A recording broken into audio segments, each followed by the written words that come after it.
värskelt pestud pesulõhn on ikka kõige parem.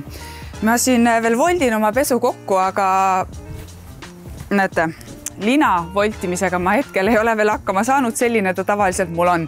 Ma juba võtsin ta küll siit ära kuivamast, aga ma näitan teile just trikki, kuidas lina panna kuivamas, just sellist kummiga lina, mis siis tähendab ka seda, et kuivab paremini niiviisi. See on selline huvitav trikk, et see käib siit alt. Riputata siia, väiksemad asjad saab siis näete panna siia vahele veel kuivama. Voldin, mis mina voldin, aga seda kummiga lina mina küll ei ole veel kordagi saanud ilusaks. Aga kuna ma tahaks selle ikkagi panna kappi niiviisi, et oleks ilus vaadata, siis otsustasin mina nüüd hakata voltimise profiks. Paneme selle siis siia voodi peale nagu kästud. Ja kuidas see nüüd käiski, juba läks meelest. Võtame siit selle ja selle tuleb toppida siia nurka. Ühelt poolt siis ühte nurka ja teiselt poolt samamoodi see siia nurka. Kas teile tundub see nüüd ilus? Minule veel ei tundu ikka.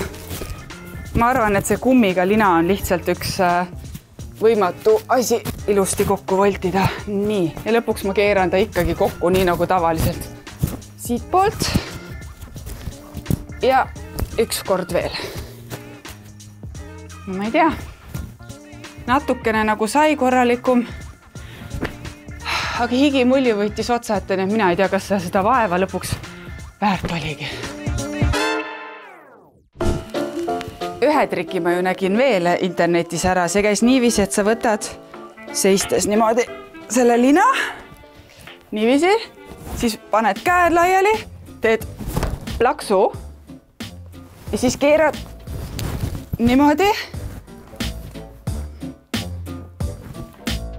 Ja siis vaatad edasi, kuidas hakkama saad.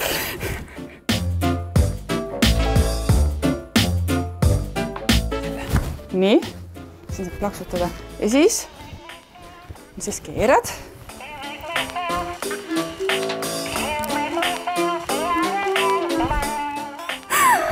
Teate, ausõna. Nii on ka ilus.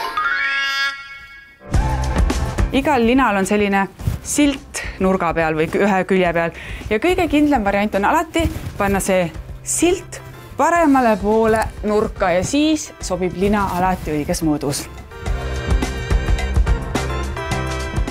Kui lina on voodi peale pandud, siis tuleb ju ka tekikotid veel ära vahetada. See minu klassika käib niimoodi, et võtad siit käed ühtedesse otsadesse, siis keerata pahupidi. Siin tuleb jälle vaadata, et ise teki sisse ära, ega oleneb, kui suur see tekikott ja tekk on.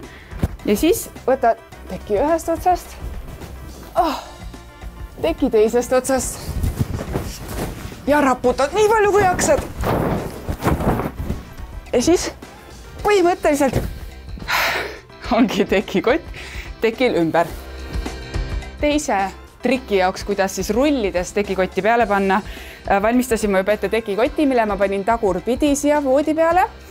Laiali, tekk läheb siia peale ja siis tuleb hakata seda niimoodi rullima siit.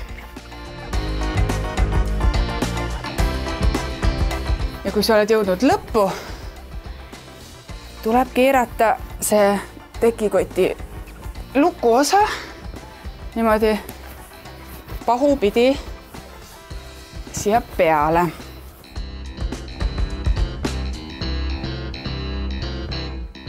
Lukk kinni. Ja siis teoreetiliselt tuleks võtta kohe ühest otsast, teisest otsast, aga tõusen püsti selle peal, siit niimoodi maha ja siis raputada ja siis ta peaks saama, siis ta peaks hästi lihtsalt